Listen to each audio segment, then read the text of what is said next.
Bueno, buenas noches para todos los presentes. En nombre de la Sociedad Uruguaya de Piso Pélvico, de Perineología, con Pepe tuvimos este año un poco la idea de, bueno, de abrir un poco la cancha, empezar a hacer actividades académicas mensuales bueno, y empezamos a participar y a invitar a personas del exterior, de renombre, referentes. Y bueno, nos encontramos con Carlos Arzotti, que no necesita presentación.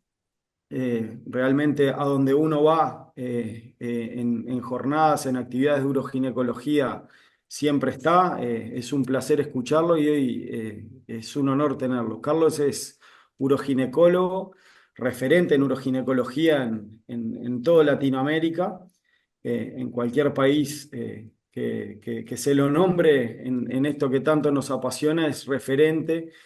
Creo que si tendría que dedicarme a leer su currículum, realmente pasaríamos gran parte de la presentación haciéndolo, jefe bueno, de ginecología, de uroginecología, referente, un bastión en el Hospital Italiano de Buenos Aires bueno, y en ALAP en Latinoamérica. Así que creo que no necesita más que presentación que esto y la carta de presentación con la que los quiero dejar es la generosidad que tuvo con nosotros cuando lo invitamos a participar de esta jornada y ni siquiera un pero. Lo que me llamó la atención es de qué querés que hable Diego, cuándo y a qué hora, y nada más. Y aquí está con nosotros y bueno, no quito más tiempo. Así que bueno, los dejo disfrutar de esta charla que les recomendaría que lo hagan con una copa de vino. Así que bueno, Carlos, buenas noches y te damos la bienvenida y dejamos el Zoom a tu disposición. Bueno, gracias Diego. Eh, para mí, ahí veo un montón de gente amiga. Un placer compartir con ustedes. Eh, como dije, nada, no voy a ningún lado, prácticamente no voy más a ningún lado, prácticamente ya no doy más conferencias, trato de no hacerlo. Pero que me inviten ustedes, con los recuerdos que tengo de ustedes, de hace, como hablábamos con José hace un rato, hace más de 20 años, con Elías, ir a hacer anatomía, qué sé yo. Nada, me da congoja recordar aquel momento. Así que súper agradecido. Y para, para los que no saben, yo vengo de la cirugía general, así que yo soy un tipo abdominalista. Cuando yo era el jefe del hospital italiano hace un montón de años atrás, yo era el defensor de la cirugía laparoscópica contra Ubertasi de la cirugía vaginal. Así que esta conferencia es como el anti-yo. Yo sigo siendo un cirujano oncológico, además de hacer urología, que fue mi primera especialidad. Pero el hecho de venirme a vivir a Santa Fe hace ya casi 20 años y no tener tantos recursos acá, hizo que yo me tenga que transformar en un mejor cirujano vaginalista y que me haya cambiado la manera de trabajar a los 40 y pico de años. Así que por eso ahora soy el anti-yo, digamos, voy a defender lo que yo soy ahora. Mucha gente que nos conoce se ríe, me dice, te cambiaste de bando, sos un traidor. Pero no, es que yo estoy convencido que es como dice Dionisi, dos vías y tres abordajes, y uno si quiere ser el mejor que puede ser, tiene que manejar dos vías y tres abordajes. Y a mí me tocó aprender que voy a ir a compartir mi presentación ya. A mí me tocó aprender que bueno, que uno se tiene que rebuscar como sea. No aceptar, porque no me deja acá. Y, y, y bueno, y entonces me invitan a hablar de prolapso apical, vaginal. ¿Por qué vaginal? ¿Y por qué no laparoscópico? ¿Y por qué no abdominal? Bueno, gracias a Dios no tengo más conflictos de interés, así que puedo decir lo que quiero, que nadie me va a echar. Y, y, y, y para empezar por acá, para empezar, lo más importante, y es que al día de hoy no hay estudios bien diseñados. O sea que mucho de lo que vamos a hablar es especulativo, y estaría bueno que nos peleemos.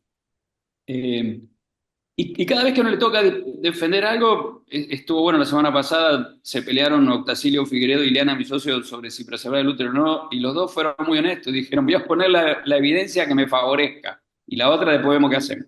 Así que creo que lo más divertido sea que al final digamos, tengamos un lindo debate y podamos discutir y discutir contra nosotros mismos. Y básicamente voy a hablar de tratamiento primario porque es lo que más tenemos que entender. O sea, el tratamiento de salvataje es lo que no debiera existir. No entender el compartimento apical significa tener mucha recaída. Entonces, me voy a tratar de centrar en lo que es el tratamiento del prolapso apical de manera... se murió. En el tratamiento primario.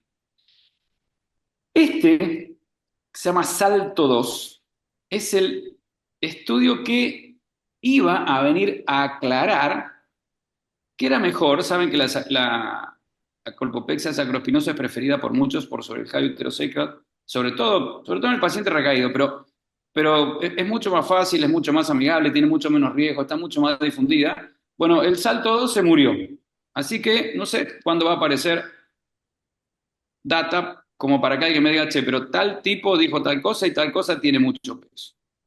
Muy bien. Y lo primero que les quiero recordar es que esto es como cuando uno escucha hablar a amigos que hablan de defectos paravaginales exclusivos. No, eso no existe. Dicho en chileno es una huevonada. El prolapso apical exclusivo es una condición realmente muy, muy poco frecuente. Pero sí lo que uno tiene que saber es que la corrección del prolapso apical se incluye prácticamente en la mayoría de los prolapsos de tercer estadio en adelante que nosotros vamos a tratar. Entonces, sí o sí, nosotros tenemos que hablar del tratamiento del prolapso apical y en este caso, ¿por qué vaginal y por qué no abdominal? Porque en realidad me va a tocar abrir ese juicio de valor. Y eso van a ser como nuestros objetivos de aprendizaje y en esas 8 cosas voy a tratar de decir. Muy bien. Nuestra primera pregunta es necesidad de éxito. Claro. Y cuando uno dice necesidad de éxito, los estudios que hay son estudios antiguos y este es el estudio icónico de Thomas Benson que dijo que la cirugía abdominal era superior a la cirugía vaginal, en este caso comparando sacropexia contra úteros, contra sacroespinosos. Y bueno, está bien, tiene razón. Después de esto aprendimos un montón, pero esto es lo que hizo que el primer Cochrane dijera que abdomen era superior a vagina, y yo, cerebro cuadrado, ejercí así muchos años. Pero si uno se pone a desguazar, dice, che, pero ¿con cuántos pacientes llegaron a esta conclusión? ¿Alcanzan a leer ahí? Con Sí. 20. Y con pacientes seguidos 11 meses. Y otra cosa interesante es que una altísima tasa de insatisfactoriedad en el seguimiento y 5 pacientes dentro de lo que se metió como falla era porque había fallado el procedimiento antiincontinencia. O sea que si lo miráramos hoy a esto, que fue lo que generó un guideline hace 20 años, la verdad que esto, si no era que era Thomas Benson, una revista seria, no se lo hubiera. O Vince Lucente, que se hizo muchísimo más famoso después, el genio de Prolif de New Jersey. Bueno, esto no lo hubieran publicado nunca. Ahora sí publicaron el seguimiento de largo plazo de la sacrocolpopexia. Y la sacrocolpopexia en el tiempo pareciera que si no se acompaña de operaciones de Burch, los resultados de largo plazo no son tan buenos, y aún acompañándose de operaciones de Burch, los resultados de largo plazo a 7 años no eran ese 90% que pensábamos. Quiere decir que es una operación que si bien parecía o parece que es muy buena, tiene una curva de deterioro en el tiempo. Así que, primer problema de conflicto para mí, como para empezar a discutir. ¿Qué pasa con la edad de los pacientes? Algo no menor a la hora de discutir cómo se trata el prolapso apical. Bueno, sentido común. Cuanto más joven el paciente, más tiene que sobrevivir la cirugía, más tasa de fracaso en el largo plazo. Muy bien. Pero eso que decía Thomas Benson, con estos nuevos datos del CARE Trial, pareciera que la operación no es capaz de sobrevivir en el tiempo.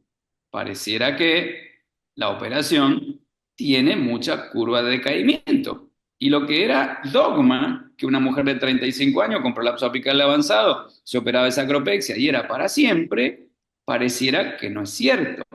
Y parece, hoy hay bastante bibliografía que dice que probablemente no va a ser la verdad absoluta en el futuro. Y los invito a que lean este paper, en donde esto que era la panacea tiene curva de decaimiento.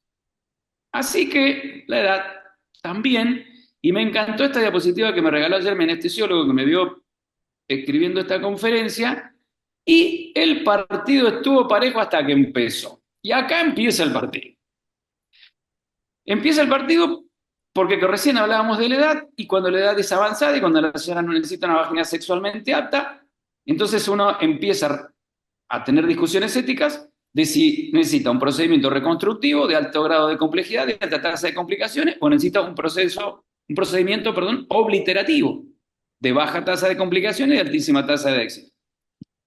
Así que cuando una señora no tiene más relaciones sexuales vaginales, lo más ético es un procedimiento obliterativo.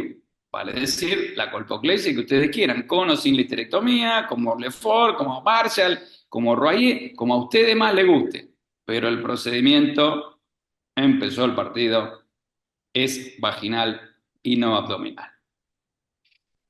¿Qué pasa cuando hace falta la histerectomía? Todos ya sabemos, podemos hacer un congreso entero de histeropexia, ya el planeta sabe que la histeropexia es homologable a la histerectomía, pero la histeropexia tiene menos tasa de complicaciones, menos tiempo de cirugía, menos lesiones urinarias, mejores longitudes vaginales, y es más, el propio Mark Walters, que se burló, mi maestro, que se burló de mí durante 30 años, de que en la República Argentina preservábamos el útero, acaba de clavar un paper para que los médicos puedan tener un score de calidad para saber cuál es la percepción y el valor que tiene la señora con respecto a su útero, porque no sigue ni raza, ni clero, ni religiones, ni colores de piel, nada que se le parezca. Acaban de descubrir los americanos la pólvora, acaban de descubrir que cada mujer es un mundo aparte y que cada una tiene su propia percepción. Pero bueno, algunas necesitan la histerectomía a la hora de corregir el prolapso, porque aquel dogma de que la cirugía del prolapso comienza por la histerectomía vaginal, porque tardamos 5 minutos por la vagina y se sangran 5 centímetros cúbicos, ha desaparecido. Pero bueno, hay gente que necesita la histerectomía. Entonces, cuando uno sabe que el paciente necesita la histerectomía por enfermedad benigna, hay gente joven, ya saben que en 1934, hace 90 años, Víctor Boni ya escribió que el útero es una víctima, y hace 30 años que hablamos de POCU y sabemos que el prolapso es de la vagina y no del útero, a pesar de que todavía seguimos hablando del prolapso útero-vaginal, y que es un órgano sano. Entonces, por ser un órgano sano, la ruta de la histerectomía debe ser la ruta para la patología benigna. ¿Qué dice el Colegio Americano? Que la histerectomía por la vía vaginal tiene menor duración en el hospital, tiene más rápida recuperación, tiene menos episodios febriles cuando se compara con la histerectomía por el abdomen. Cuando se compara con la laparoscópica, tiene menos tiempo operativo, y cuando se compara con cualquiera, tiene menores tasas de lesiones de la vía urinaria, sea de la vejiga o de los ureteres, cuando vamos por la vía vaginal. Así que, mis queridos, cuando hace falta agregar una histerectomía, 2-0 comenzó el partido. Como dijimos antes, el prolapso apical exclusivo es excepcional, pero la gran mayoría de los prolapsos necesitan de correcciones, apicales simultáneas. Esto quiere decir que el grueso de los prolapsos son multicompartimentales. Y cuando vamos a hablar de multicompartimental, entonces va el tercero. Vamos al boletín del Colegio Americano, que ¿qué dice? Que el prolapso anterior se corrige de la mejor manera con una reparación anterior, más o menos una colpopexia anterior, con o sin el uso de un strip de malla o un refuerzo de malla. ¿Por qué?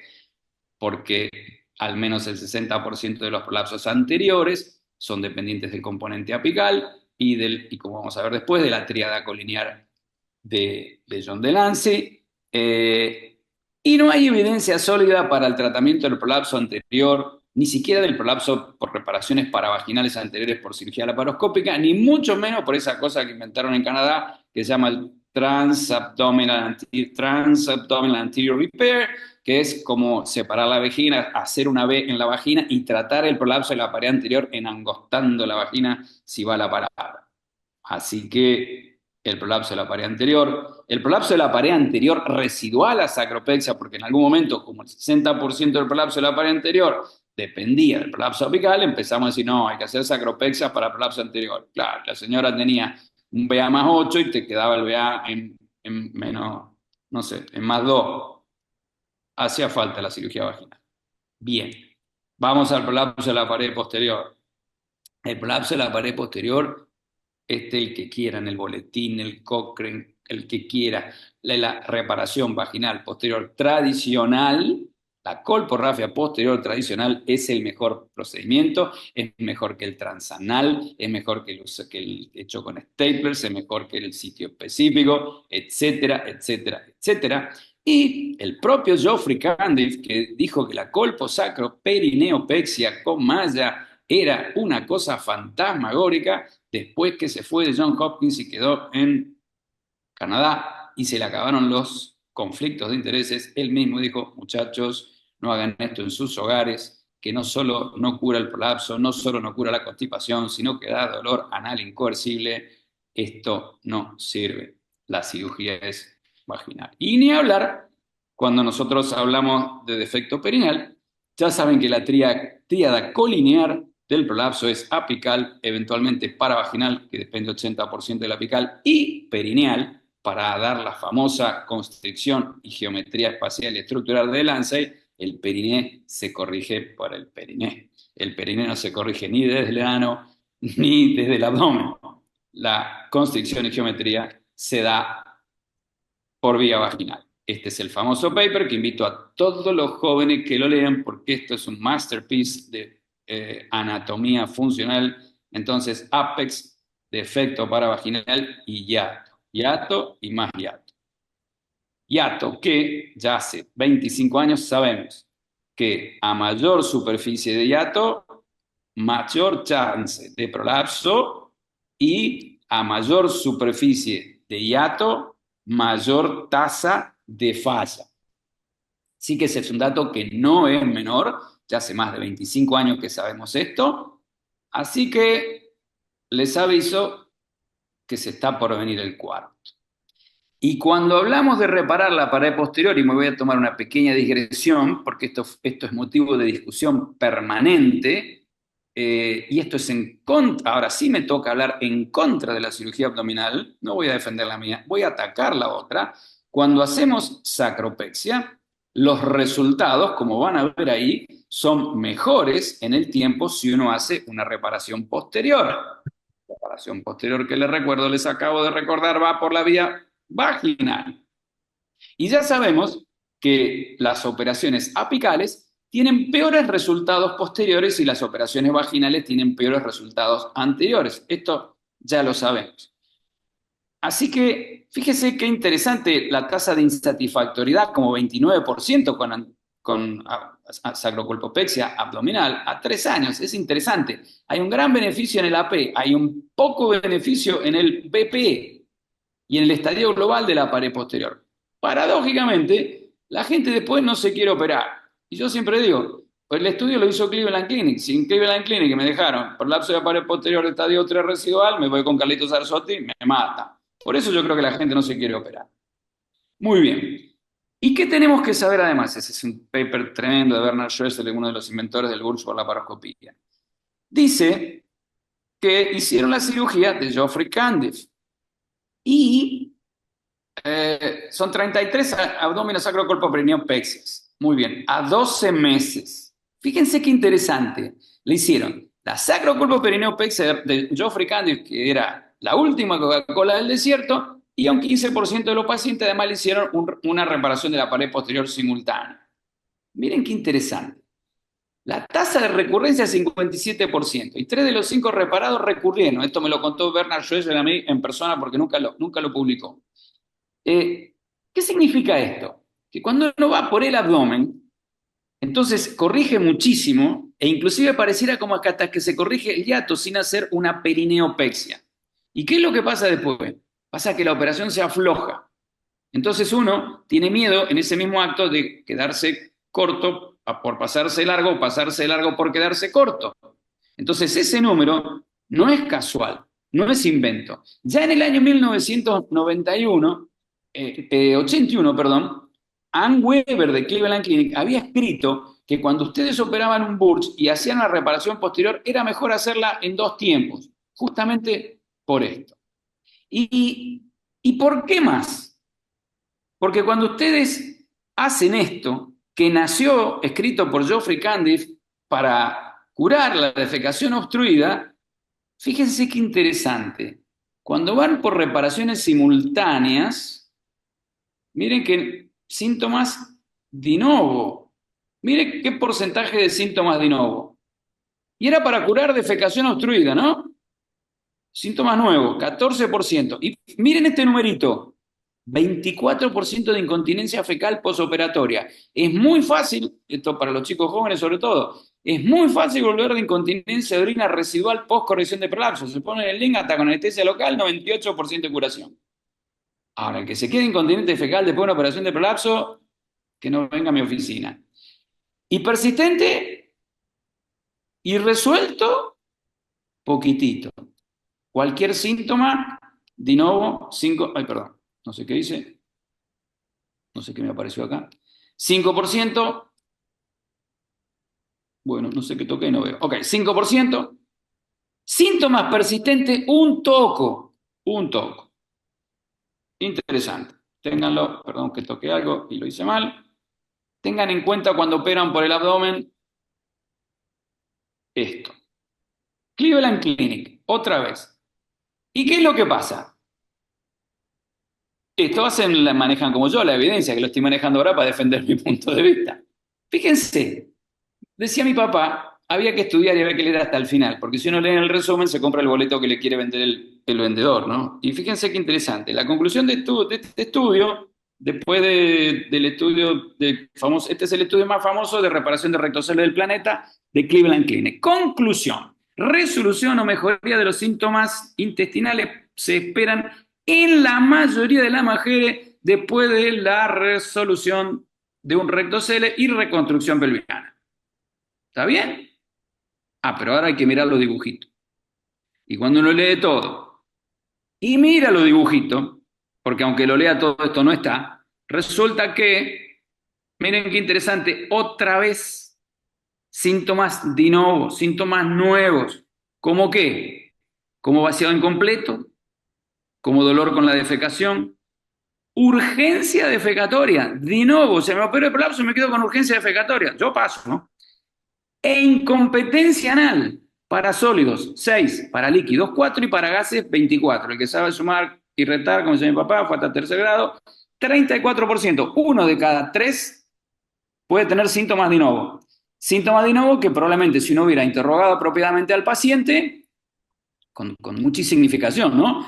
Probablemente estaban ahí escondidos. Muy importante con esto.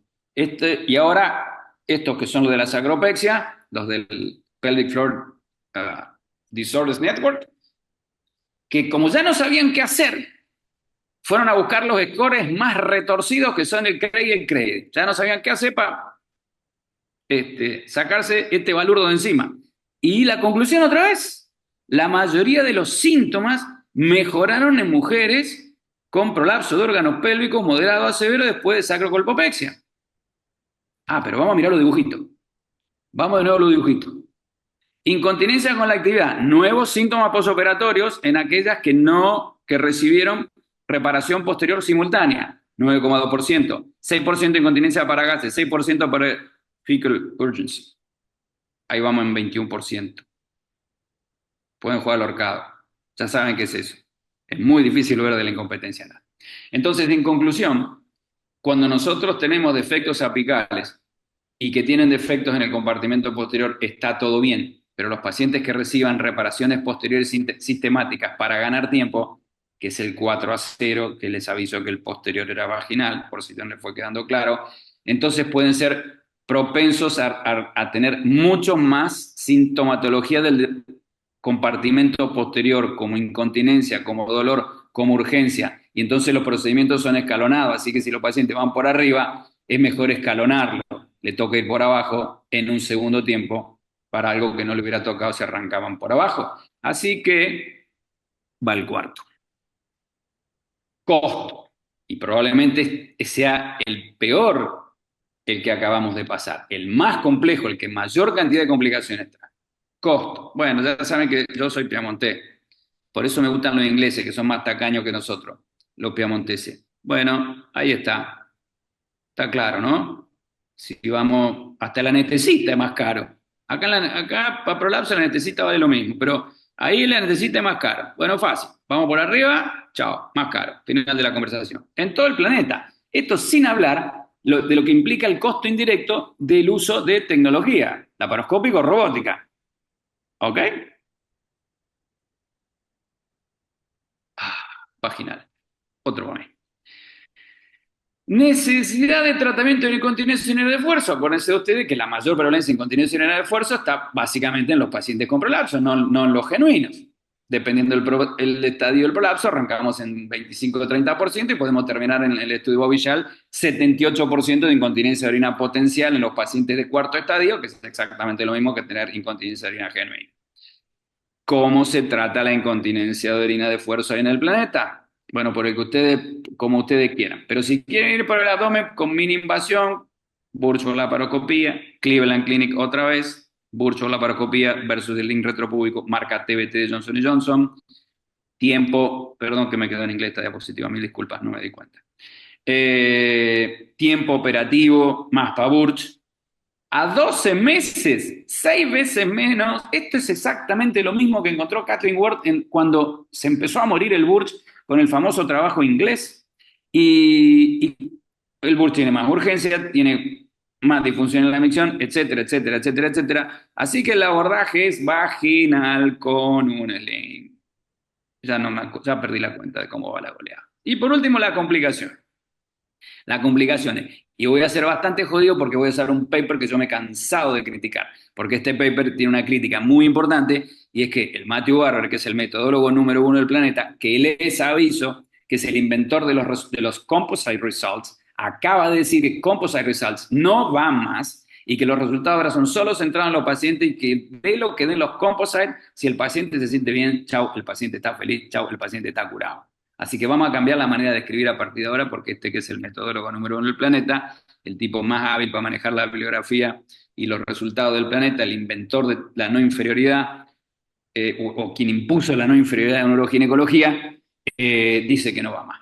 El Guri de Wadkar, muy bueno el paper este, solo que si ustedes miran acá, cuando dicen injuria ureteral, esto va entre 0 y 3,5%. El propio Matthew Barber tiene un paper de injuria ureteral que llega hasta el 11% en úteros sacrales altos, es decir, en cirugía vaginal de primera intención. Pero, ¿qué hizo el tipo? Eligió un rango de años de bibliografía que no le calzó su paper, entonces, bueno, está bien. Por eso ese número es 3,5 y probablemente eso hubiera alterado la curva final de complicaciones de este paper que fue creado para denostar y hacer desaparecer a las prótesis del mercado. Está bien, pero cuando hablamos de erosiones de las mallas, si ustedes se fijan, si se compara con la cirugía tradicional, que es la que hacemos hoy, la cirugía tradicional tiene 0,5% y la sacrocolpopexia 2,2%. Y si hablamos de injuria visceral, la sacropexia tiene mucho más y esto es significativo y llega hasta el 10%. Y si hablamos de injuria intestinal es más, y si hablamos de dolor es más. Y si nos vamos a los números, entonces la tasa total de complicaciones de la sacrocolpopexia es mayor que la de la cirugía vaginal tradicional. La tasa de reoperación por recurrencia de prolapso está ahí, pero la tasa total de reoperación, la sacrocolpopexia se lleva las palmas. Y cuando hay que reoperar ayer yo reoperé una sacrocolpopexia por dolor, porque la prótesis le quedó estrictamente muy tirante a la señora. Hay una cosa bastante loca que puede pasar, que el paciente cuando se pone de pie siente un dolor agudísimo y es que la prótesis trabaja, tira y le tira a la vagina. Ayer mismo yo desarmé una sacacolpopexia de otro colega aquí en Santa Fe. Entonces, y les aviso que es un despelote hacer eso. Cuando una sacacolpopexia se tiene que recuperar es de un dolor de muelas, porque tiene una discitis, porque tiene una oclusión intestinal, porque tiene perforado el colon, etcétera, etcétera, etcétera. Entonces, vaginal. Muy bien. Lo cual me lleva a una simple conclusión, no los voy a aburrir más y vamos a empezar la discusión.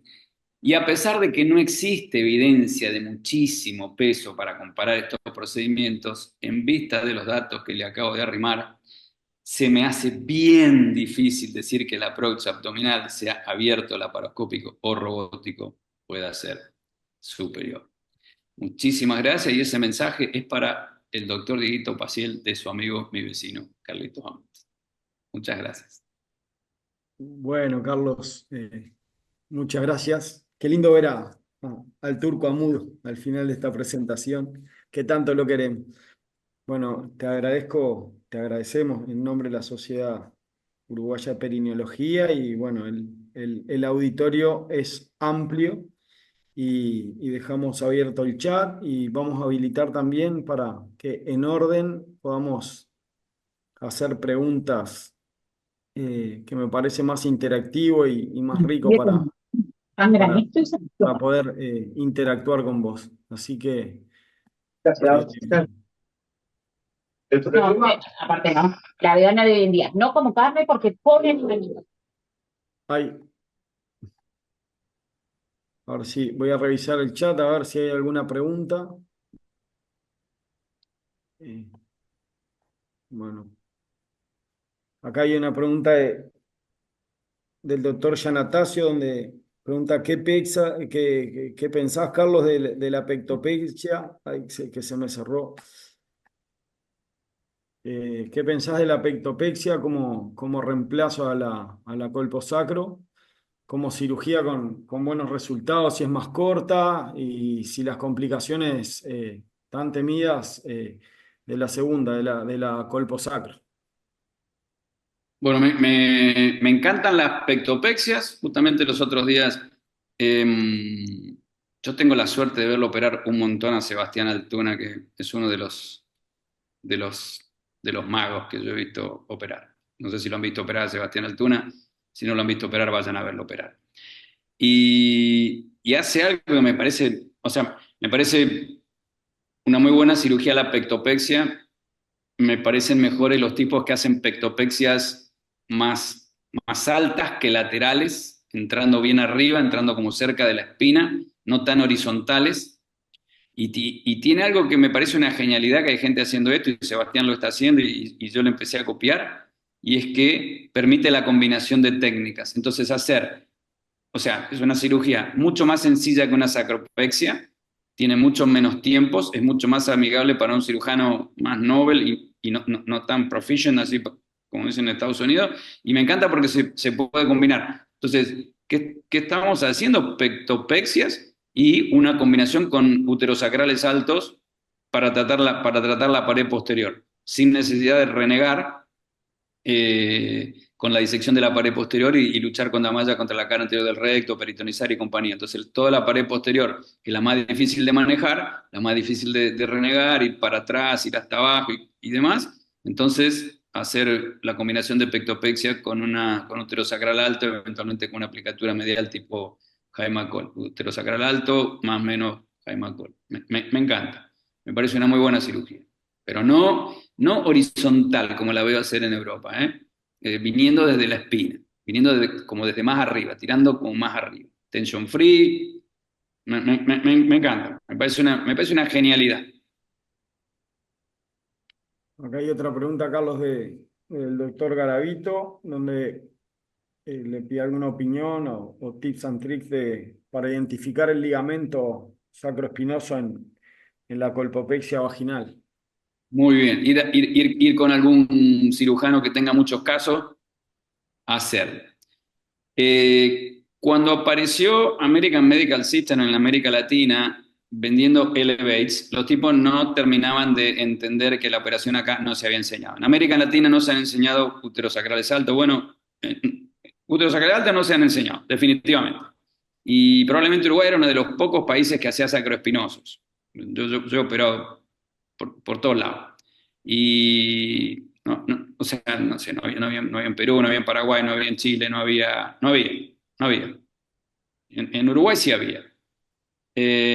Así que hicimos un estudio que lo publicamos, muy interesante, de gente que venía a aprender con nosotros y que decía que sabía hacer un montón de sacroespinosos. Bueno, los tipos no sabían ni repetir a dónde quedaba la espina. Le pedíamos por favor que pusieran un Alice clamp en el sacroespinoso. Creo que son 2 o 3 de 53 que lo lograron embocar.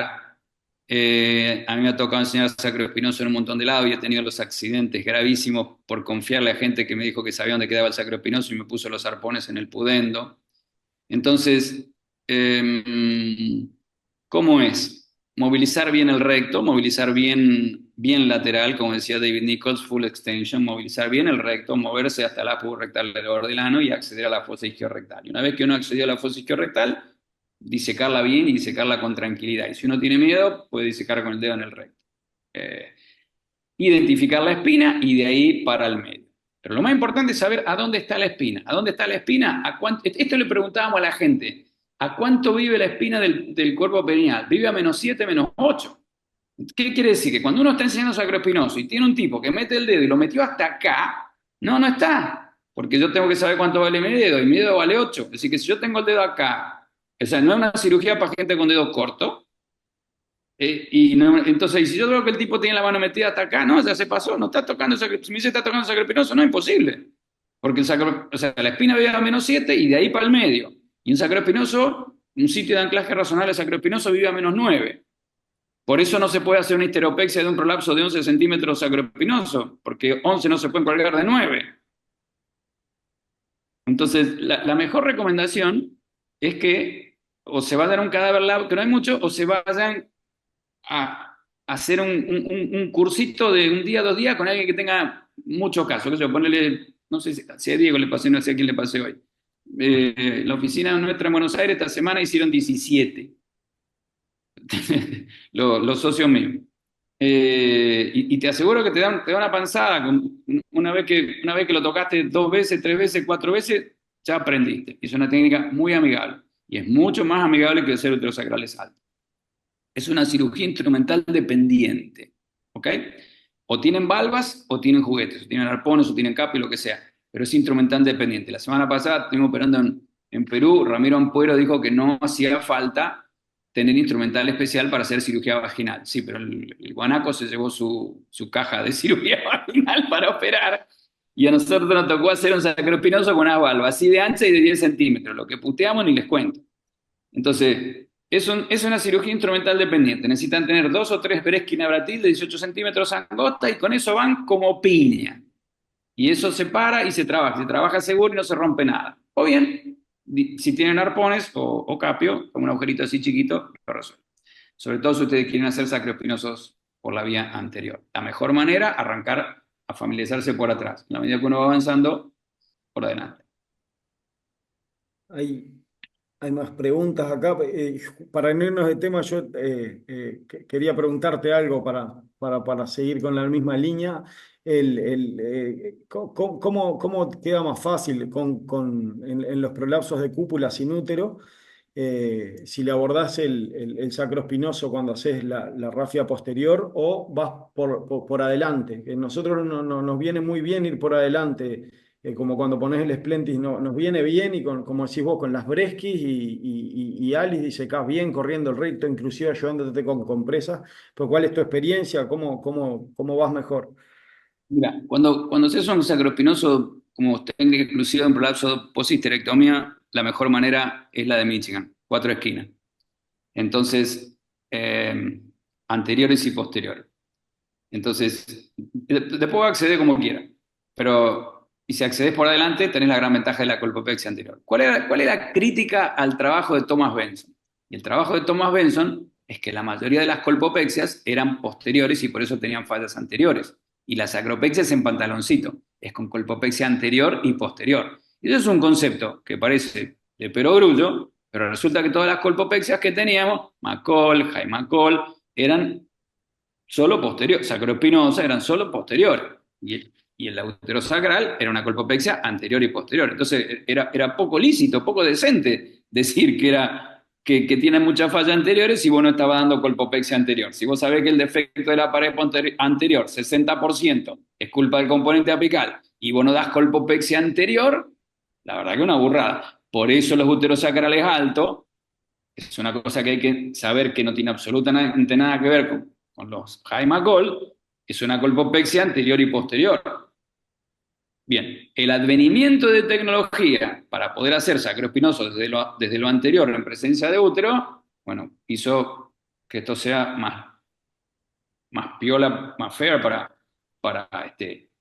el sacroespinoso. Y hacer 4 esquinas, o sea, eso está piolísimo, porque si vos te familiarizás en acceder por adelante, entonces haces como Michigan, 4 esquinas.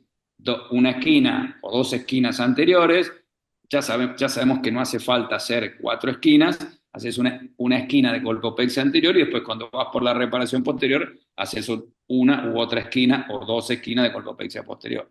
Así que eso es como a gusto del cliente, pero lo que es como innegociable es dar colpopexia anterior y posterior.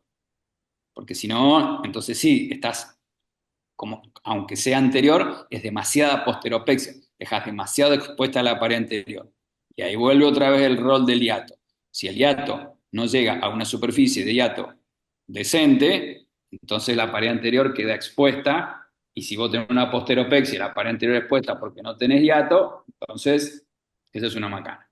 Fernando, que tiene el número de documento que tengo yo, se va a acordar de amigos urólogos de este número de documento y más grande que decían, yo urología, yo me ocupo de la pared anterior, yo me ocupo de la incontinencia urinaria, el perineo no hace falta tocarlo. Bueno, no, lo que hace falta es leerlo adelante y saber anatomía funcional.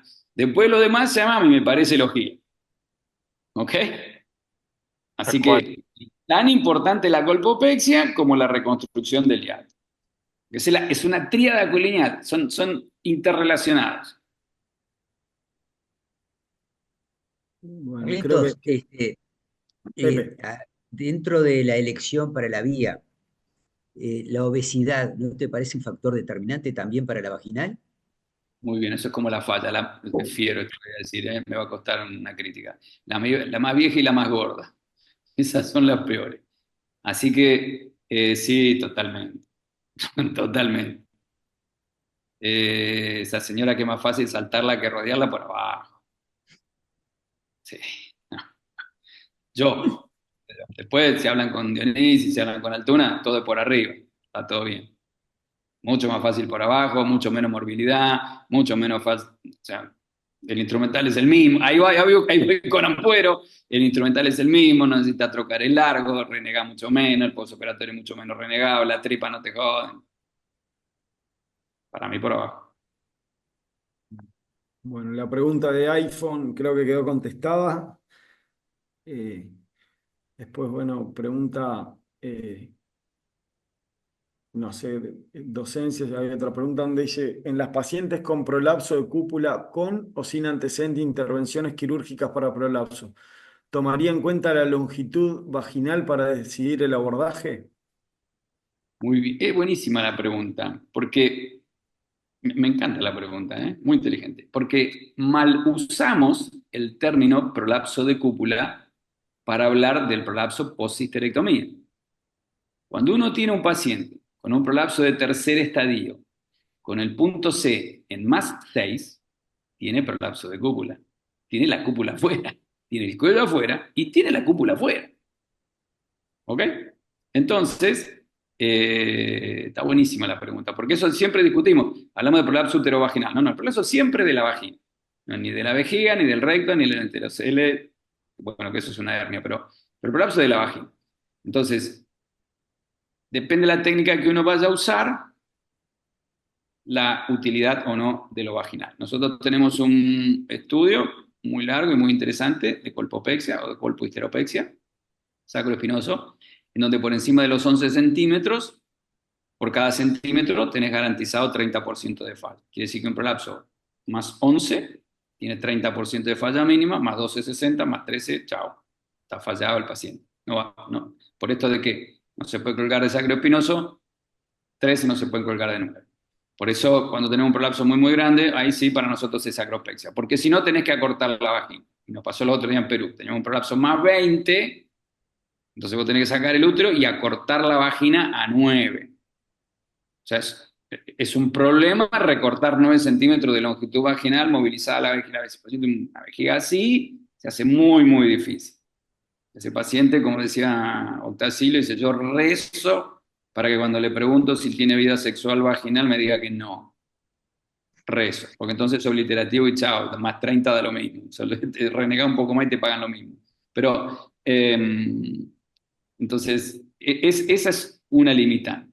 No está estudiado qué longitud vaginal bancan los úteros sacrales altos. Y esto es una cosa muy interesante, sobre todo cuando ya dice con o sin cirugía de prolapso previo. ¿Por qué? Porque cuando un paciente tiene, cuando un médico tiene, perdón, un paciente operado por la vía vaginal con una técnica de colpopexia razonable, entonces si tuvo un útero sacral alto y está fallado, a uno no se le ocurre hacer un útero sacral de nuevo de un prolapso post-histerectomía, si ya está fallado.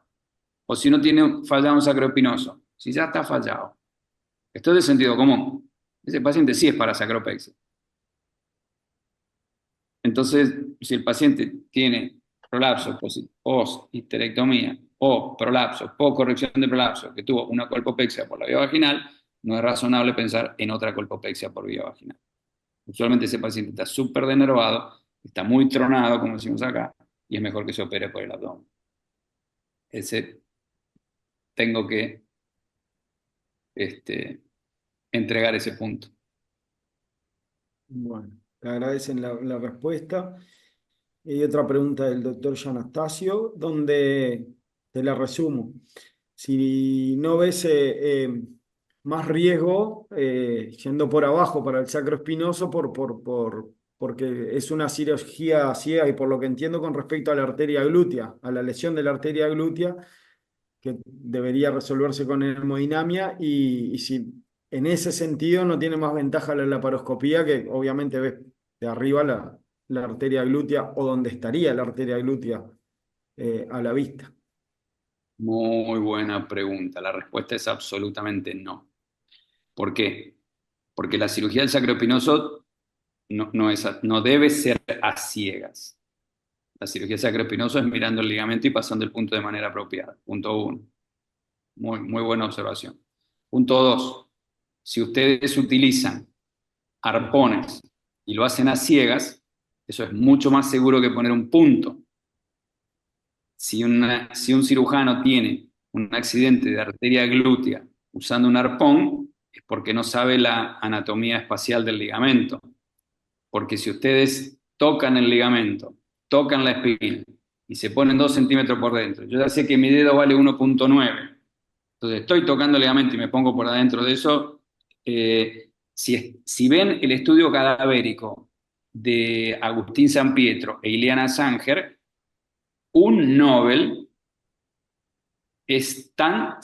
usando un arpón, un Nobel, o sea que, ¿cómo fue el estudio? Disecó Ileana Sanger los cadáveres y después y puso ella un arpón y el otro el fellow de primer año de uroginecología nuestro.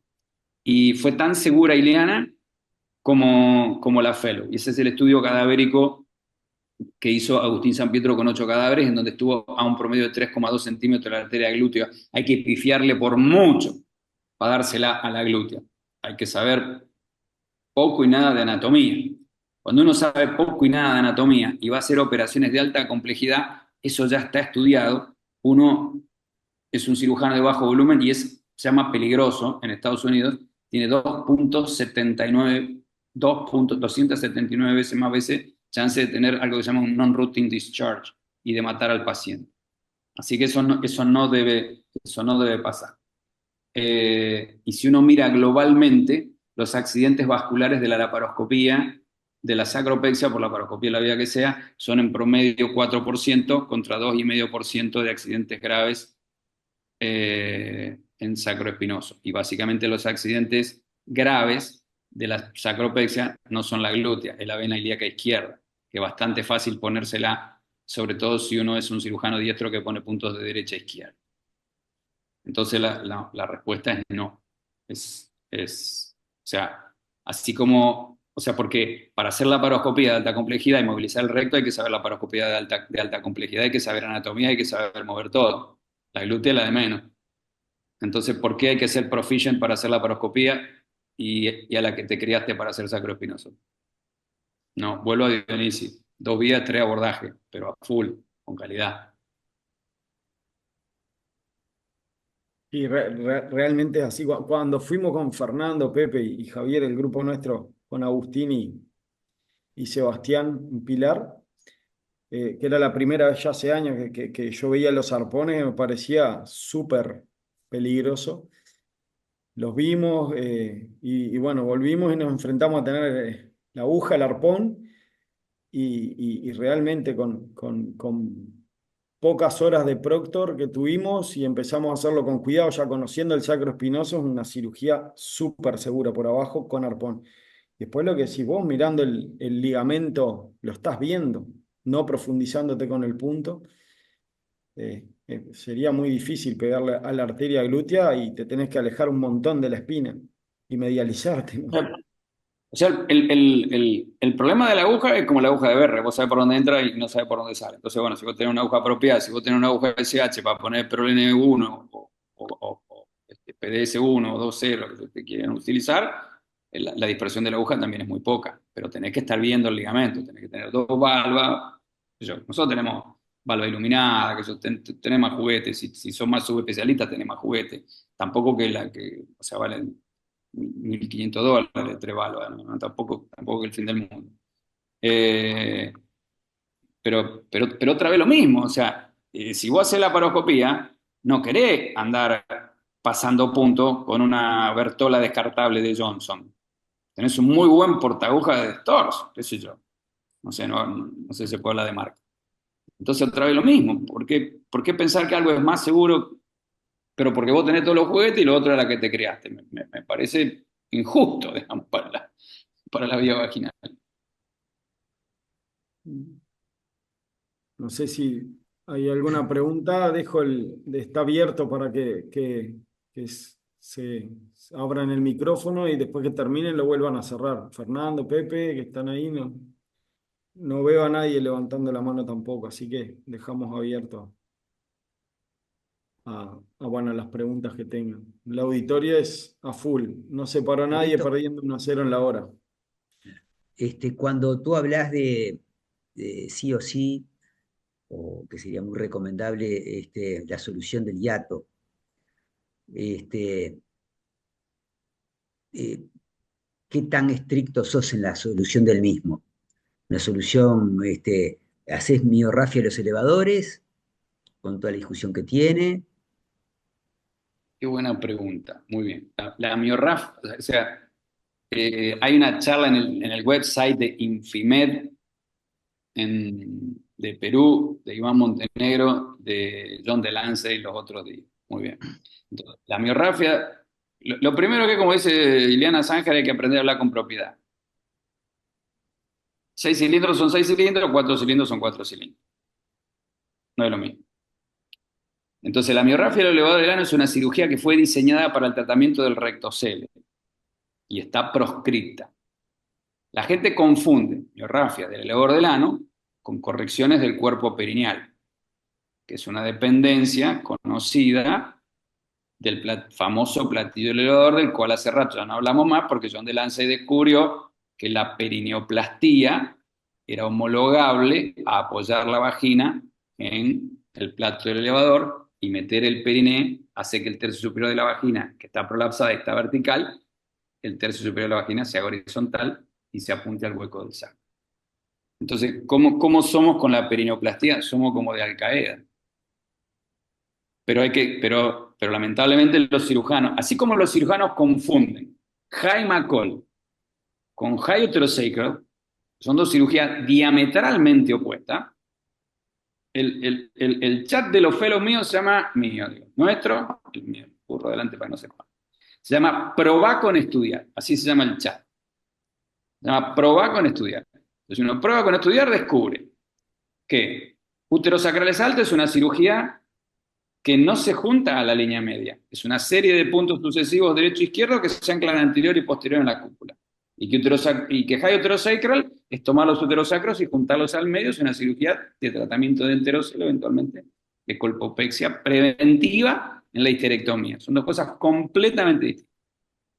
Y cuando hablamos de miorrafia del lobor del ano, es una cirugía de disección del lobor del ano y de juntarlo bien cerquita del pubis. Una cirugía diseñada hace 1000 años para tratamiento de rectocele, que lo que trae es dispareunia. Hace poco un par de desconados andaban haciendo miorrafia del lobor del ano a la antigua para tratar incontinencia urinaria de fuerza. Una cosa demencial porque arruina la vagina. Eso no tiene absolutamente nada que ver con hacer una perineoplastia.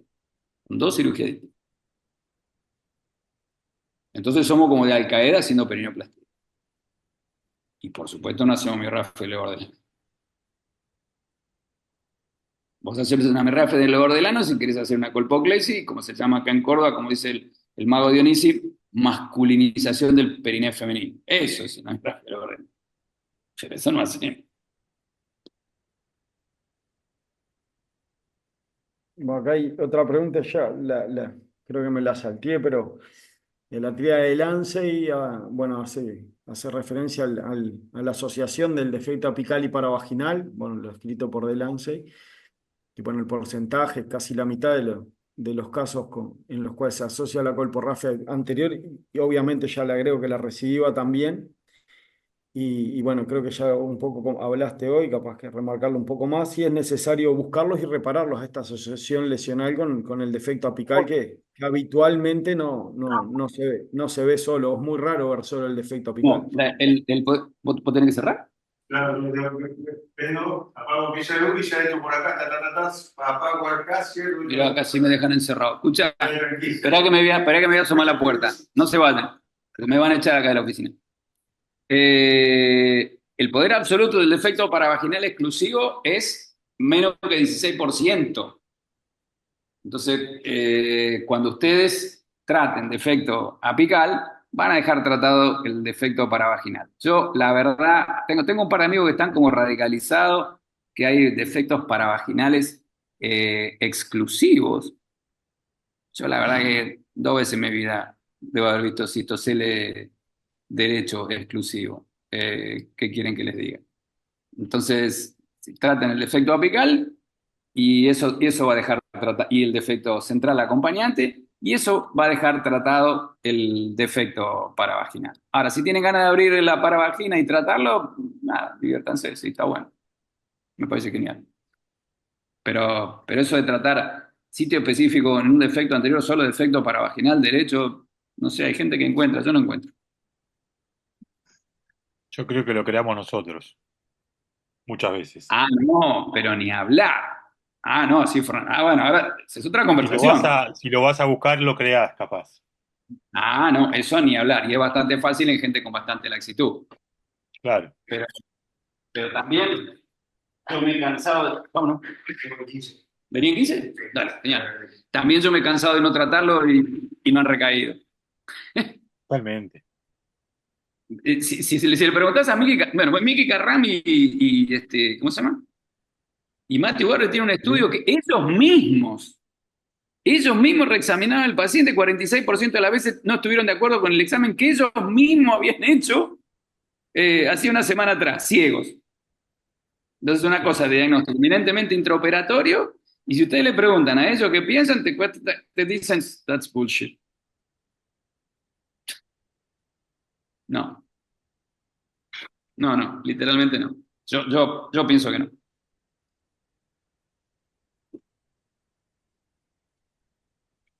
Acá hay otra pregunta, si aconsejaría, o ya también discutir un poco de la aplicatura de los bulbos cavernosos en la perineoplastia, ¿no? La reparación perineal. Oscar Contreras Ortiz, que fue mi primer maestro de uroginecología, tenía una frase genial. Cuando el tipo te veía disecando el periné, como dice Ileana Sánchez, ¿quién vio alguna vez el periné? El periné no existe, es un área anatómica, pero el periné no existe. Bueno, Entonces, ¿qué decía Oscar Contreras Ortiz? ¿Este qué músculo es? Y vos le decías, no, este es el bulo cavernoso. ¿Y este cuál es? No, este es el áspero rectal.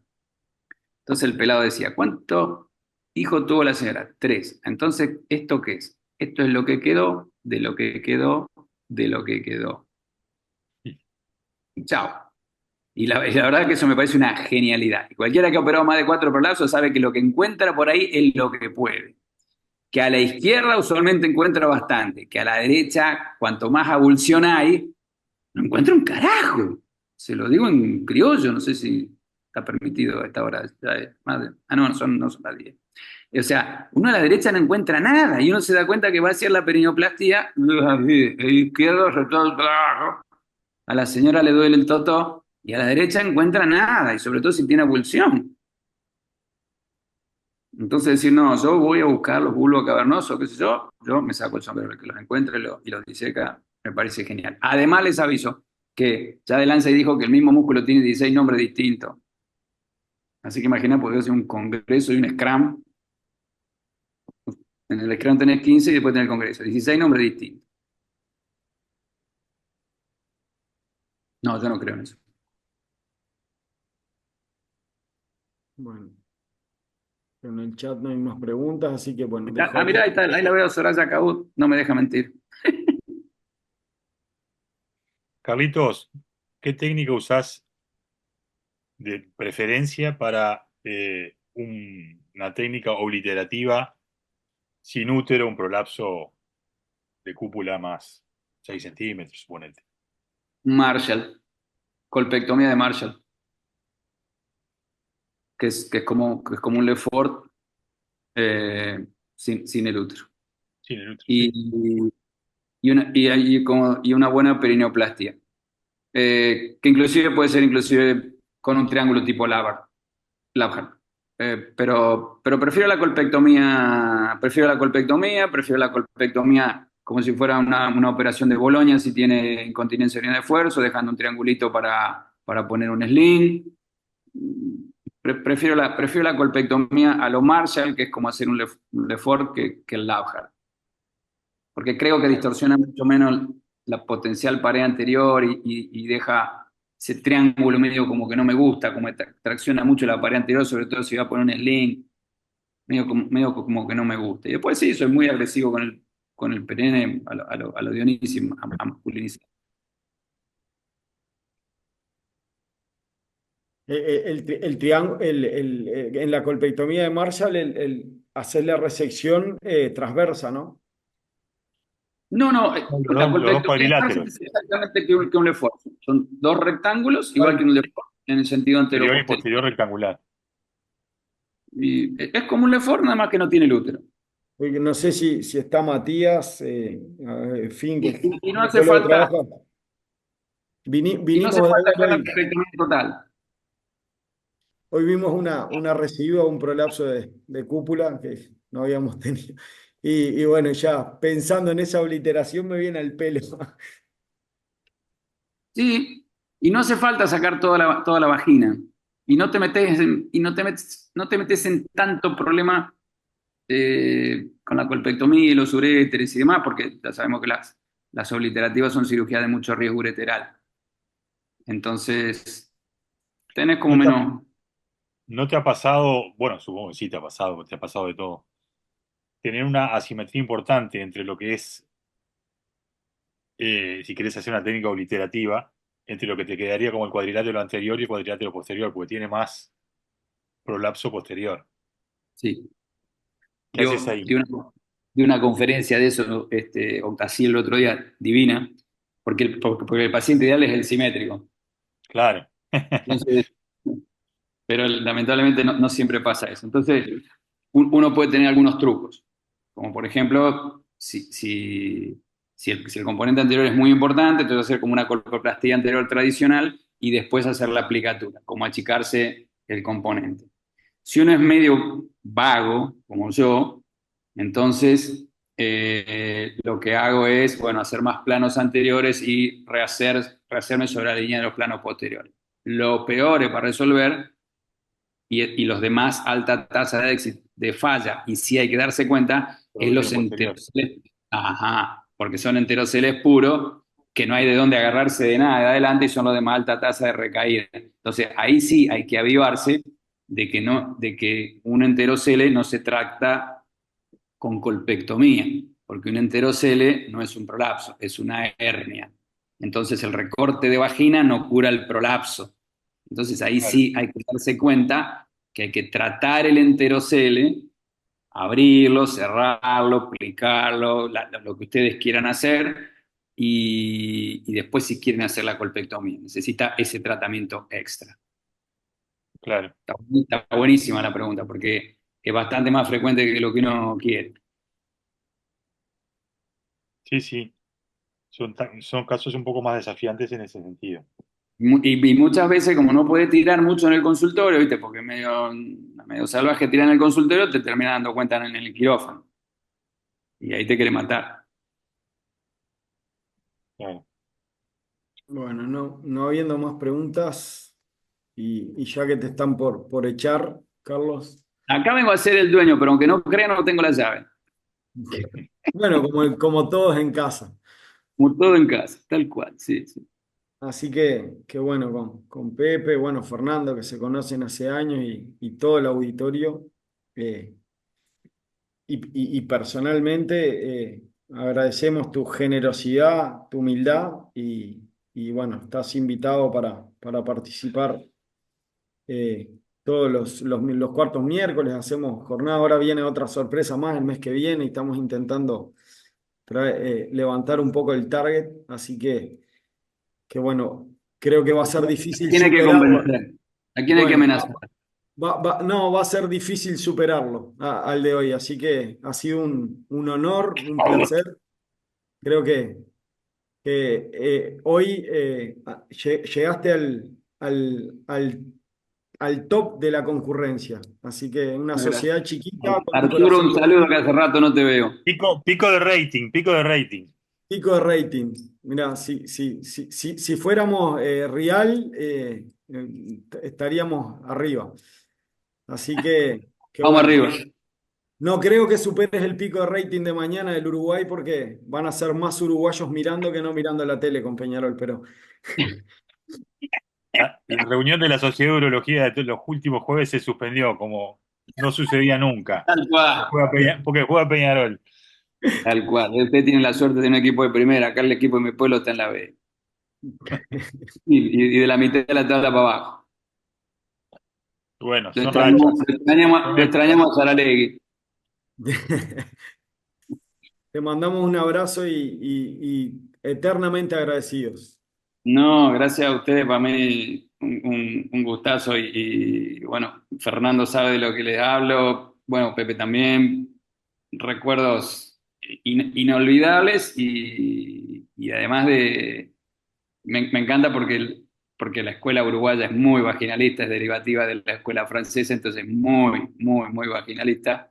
Y cuando yo iba, mi primera visita a Uruguay, yo era muy abdominalista, así que lo que me he peleado con Elías y lo que me he peleado con todos los grandes vaginalistas. Es más, tengo el libro no me sale el nombre, de cirugía vaginal en mi biblioteca, de histerectomía vaginal, que me acuerdo que me decían, pero si vos operás por la vagina y no gastás con el laparoscopio, te van a pagar más. Yo le decía, no, eso en la Argentina no pasa. Acá, si tenés laparoscopio, haces histerectomía laparoscópica, te pagan más. A nadie le interesa si vos lo haces más rápido y mejor por la vagina. Este, de esas conversaciones qué sé yo, los socios míos, ahí está Soraya, que no me deja mentir, a un lugar donde no hay laparoscopio, hospital público las salpingectomías son transduglas, transvaginales, o sea, de dónde vine y por dónde ando, digamos. Bueno, Carlos, Y gracias, Carlitos. No, Mil gracias a gracias. ustedes. Bueno, apretado Gracias, abrazo. gracias Diego. Pepe, Y gusto gracias verte. Saludos. a todos los oyentes, al auditorio, y ya los dejamos participados para el cuarto miércoles de octubre a la misma hora por el mismo canal. Muchísimas gracias. Gracias, Carlos. Y a ver si hasta nos luego. vemos ahí para comer asado.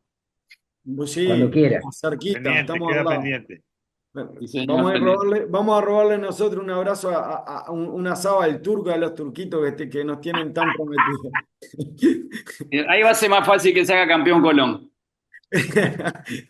Apretado abrazo. Chao, chao a todos. Gracias, querido. Chao. Gusto verlo. Chau, chau.